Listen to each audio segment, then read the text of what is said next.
लेकिन भक्ति करनी पड़ेगी। अब यहाँ की सतिथि बताते हैं परमात्मा कि आप किस स्थान पर रह रहे हो। साथी हमारे चले गए, हम भी चलन हारे, कोई कागज में बाकी रह रही, ताते लगी है वारे।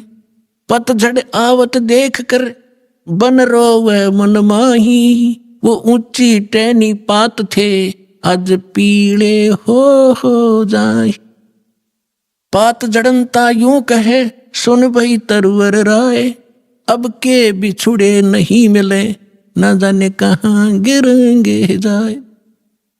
तरवर कहता पात से सुनो पात एक बात, यहाँ की यह रीति है एक आवत एक जात। परमात्मा एक उदाहरण दे रहे हमारे लिए। क्या बता रहे हैं कि जैसे संसार रूपी वन में और एक परिवार रूपी पेड़ लगा हुआ है, पतझड़ आती है जब उनका पत्ते झड़ने का समय आता है, उस समय परमात्मा कह रहे हैं कि पहले हरा भरा था वो वन, अब मन में रो रहा है कि कोई पत्ता नजर नहीं आ रहा, पीले होकर गिर रहे हैं।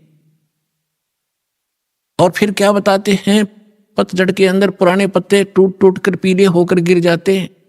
कोई गंदे नाले में गिरता है, कोई पशुओं के पैरों के नीचे काटा जाता है, या कोई इकट्ठा करके फूंक दिया जाता है। उसकी तुरंत बाद छोटी छोटी कोपल फूट आती है और फिर वो पत्ते बनकर फड़फड़ाने लग जाते हैं। एक साल वो फड़फड़ा लेते हैं और फिर उनकी वही दशा होती है, फिर नई कोपल आ जाती है। तो परमात्मा समझाना चाहते हैं कि आज जो हमारे जैसे बुढ़े हो गए, ये पीड़े हो गए, हम सफेद बाल साफ दिखाई दे रहे हैं, ये डांड का टाइम आ लिया, और अब भी बकवाद ना छुट्टे तो फिर वो मूर्ख आदमी है। और तुरंत ही दादा की मरण का टाइम हो गया, पोते तैयार हो लिए, 50-60 साल वो पोते नाच कूद लेंगे, फिर उनकी वह दशा होगी। तो परमात्मा कहते तुम रह कहाँ रहे हो, कदे बुद्धि से काम लिया, और लिया तो कोई विकल्प नहीं था। आज आपके सामने विकल्प है इसका कि ये काम करके आप इसको सदा के लिए समाप्त कर सकते हो। परमात्मा समझा रहे हैं कि पतझड़ आवत देखकर बन रोवे मन माही, ये ऊंची टहनी पात थे ये पीले हो जाए। पात जड़नता यूं कहे सुन भई तरवर राय, अब के बिछुड़े नहीं मिले ना जाने कहाँ गिरेंगे जाए।